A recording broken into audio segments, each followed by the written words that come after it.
when the ice almost ignited. The Arctic Breakpoint. At the end of 2025, Greenland was once again at the center of global headlines. Washington renewed public pressure to expand missile defense infrastructure on the island, citing accelerating polar missile trajectories from rival powers. So we're going to be doing something with Greenland, either the nice way or the more difficult way. But beneath the public language of missile shields and polar trajectories lies another calculation. Greenland holds vast deposits of rare earth minerals, critical metals, uranium, and other resources essential for advanced electronics, renewable energy systems, and next-generation military technology. Securing reliable access to these materials would reduce dependence on rival powers and strengthen long-term strategic autonomy. Control over Greenland, therefore, is not only about intercepting missiles. It is about supply chains, technological dominance, and leverage in an increasingly competitive world.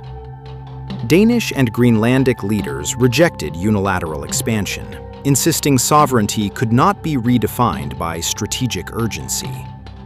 Diplomatic visits intensified, economic pressure quietly mounted.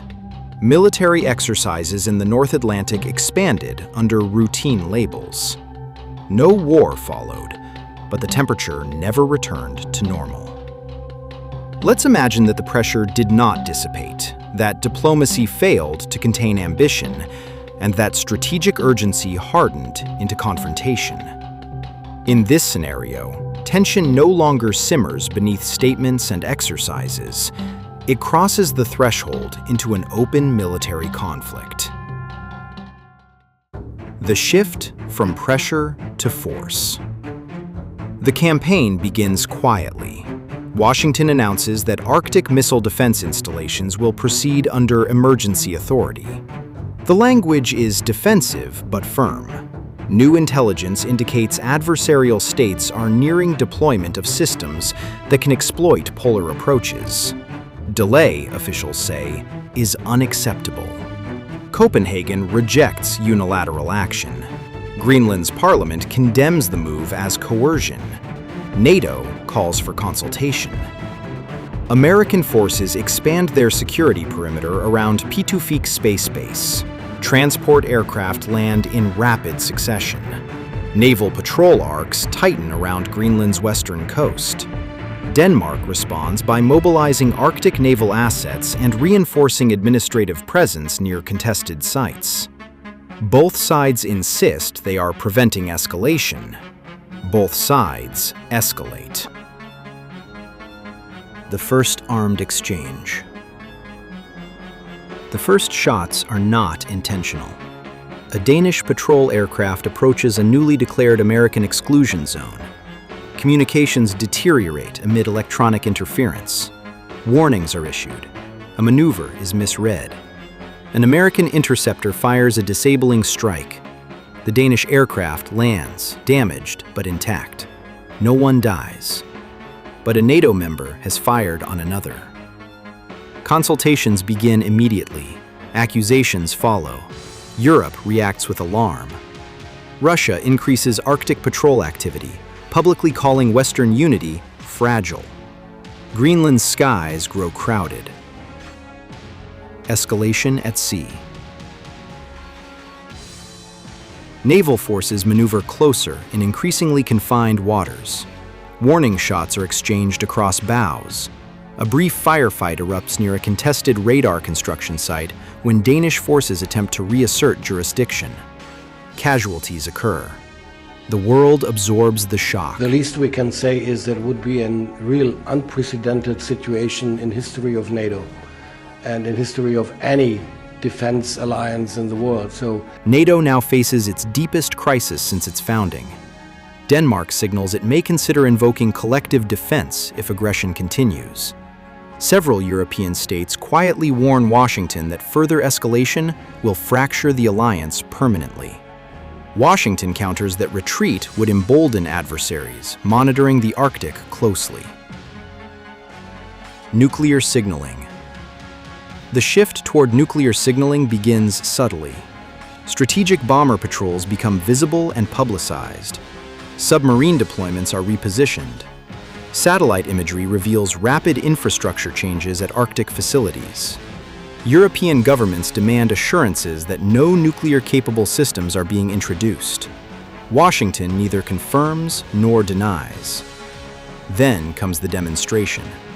A high-altitude nuclear detonation is conducted over remote Arctic waters, far from population centers, but impossible to ignore. Officially, it is described as a signaling measure to restore deterrence credibility.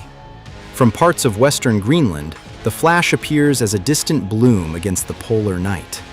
There is no direct destruction, but the psychological threshold is crossed.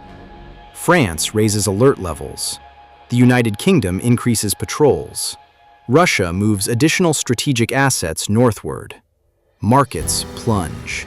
Insurance rates for transatlantic shipping skyrocket. The Cold War vocabulary returns overnight. The breaking point. The ceasefire negotiations falter under mutual distrust. Construction of missile defense infrastructure continues. Denmark insists American expansion must halt. Washington refuses.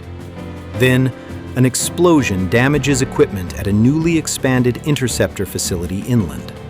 The United States labels it sabotage. Denmark denies involvement. No group claims responsibility.